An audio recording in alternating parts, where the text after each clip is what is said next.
Assalamualaikum warahmatullahi wabarakatuh. Bismillahirrahmanirrahim. Alhamdulillahirabbil alamin. Assalatu wassalamu ala asyrafil anbiya'i wal mursalin wa ala alihi wa sahbihi ajmain, amma ba'du. Bagaimana kabarnya anak-anak pada hari ini?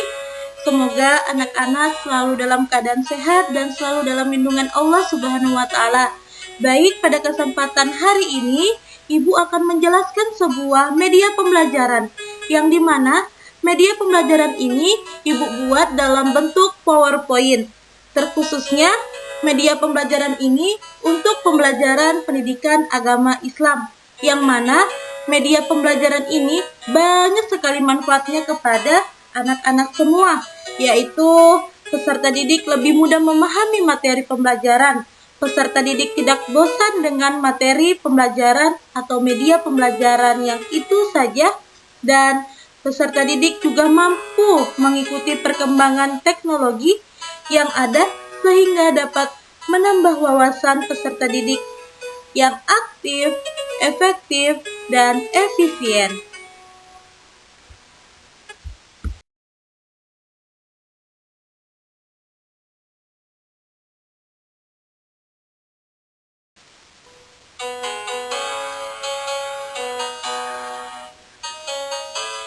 Baik, selanjutnya izinkan saya untuk memperkenalkan diri.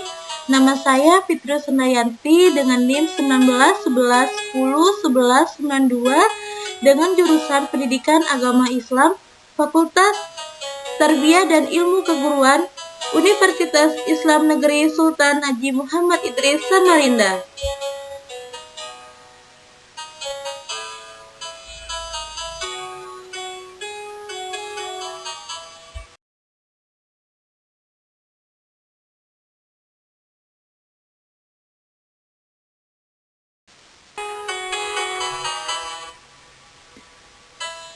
Baik anak-anak, mata pelajaran yang akan kita bahas pada hari ini yaitu Pendidikan Agama Islam, jenjang Sekolah Menengah Pertama atau MTS, Madrasah Sanawiyah, kelas 8, dan adapun materinya yaitu iman kepada kitab-kitab Allah Subhanahu wa taala. Mari disimak bersama ya anak-anak semua.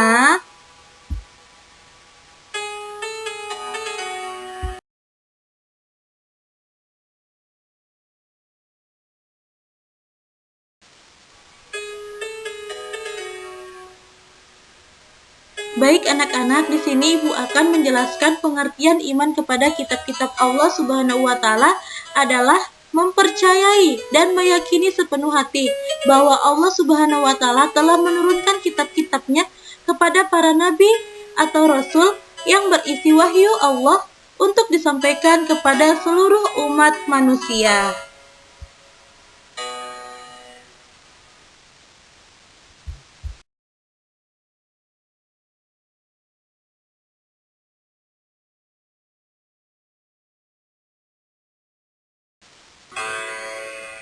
Baik anak-anak, iman kepada kitab-kitab Allah hukumnya wajib sebagaimana halnya iman kepada Allah dan para malaikatnya.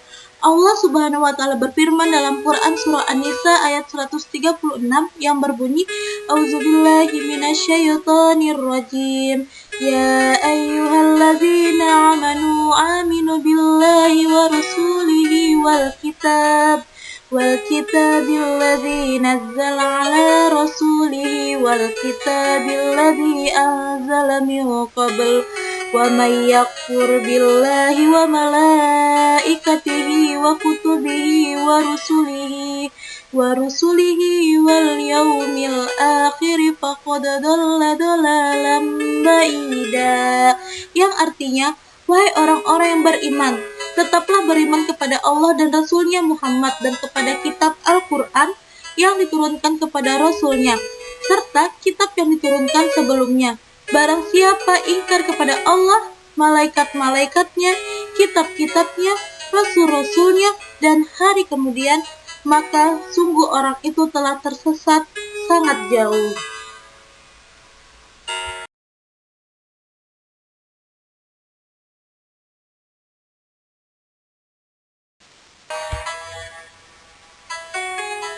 Baik anak-anak, di sini ada 3 tingkatan dalam beriman kepada kitab Allah Subhanahu wa Ta'ala. Yang pertama, khotmil, yaitu membaca. Yang kedua, tartil, yaitu membaca dan memahami. Yang ketiga, hafiz, membaca, memahami, mengamalkan, dan menghafalkan.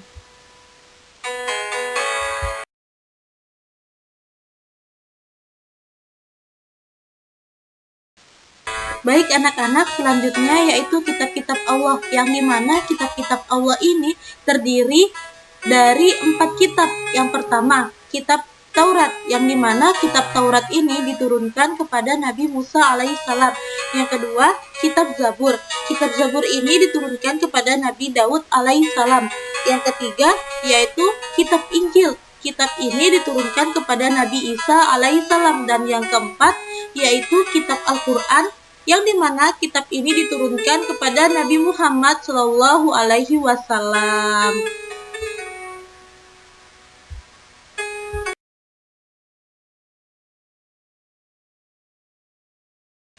Baik anak-anak, di sini ada fungsi iman kepada kitab-kitab Allah Subhanahu wa Ta'ala, yang dimana fungsi ini terdiri dari 3 fungsi. Yang pertama, untuk meningkatkan kualitas kehidupan pribadi.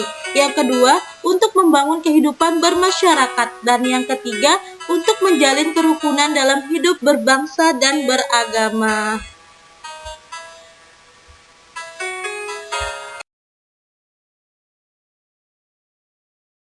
Baik anak-anak, di sini ada hikmah iman kepada kitab-kitab Allah Subhanahu wa Ta'ala, yang dimana hikmah ini adalah sebuah pelajaran yang dapat kita ambil, sebuah pelajaran yang dapat kita petik, sebuah pelajaran yang dapat kita terapkan dalam kehidupan sehari-hari kita, yaitu terdiri dari 4. Yang pertama, meningkatkan keimanan kepada Allah Subhanahu wa Ta'ala yang telah mengutus para rasul untuk menyampaikan risalah hidup manusia menjadi tertata karena adanya hukum yang bersumber pada kitab suci Al-Quran. Yang kedua, termotivasi untuk beribadah dan menjalankan kewajiban-kewajiban agama seperti yang tertuang dalam kitab suci Al-Quran. Yang ketiga, menumbuhkan sikap optimis karena telah dikaruniai pedoman hidup dari Allah untuk meraih kesuksesan baik di dunia maupun di akhirat. Dan yang keempat, terjaga ketakwaannya dengan selalu menjaga perintah Allah Subhanahu wa Ta'ala dan menjauhi semua larangannya.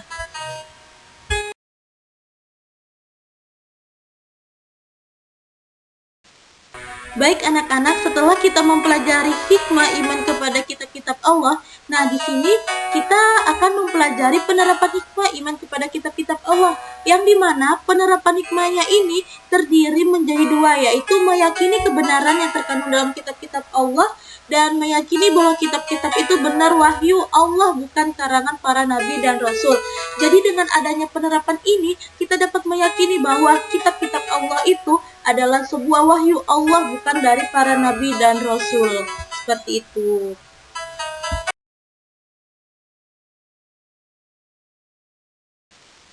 Anak-anak tetap semangat ya. Nah, setelah kita mempelajari penerapan hikmah iman kepada kitab-kitab Allah, nah di sini Ibu akan memberitahu cara kita beriman kepada kitab-kitab Allah, terutama beriman kepada kitab Al-Quran. Nah, di sini caranya terdiri menjadi 4. Yang pertama, meyakini bahwa Al-Quran benar-benar wahyu Allah, bukan karangan Nabi Muhammad SAW.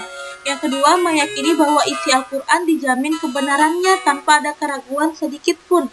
Yang ketiga, mempelajari, memahami, dan menghayati isi kandungan Al-Quran. Dan yang keempat, mengamalkan ajaran Al-Quran dalam kehidupan sehari-hari.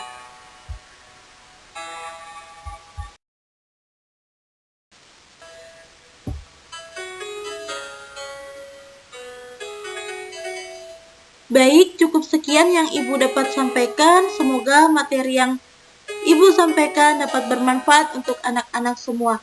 Akhirul kalam, Assalamualaikum warahmatullahi wabarakatuh.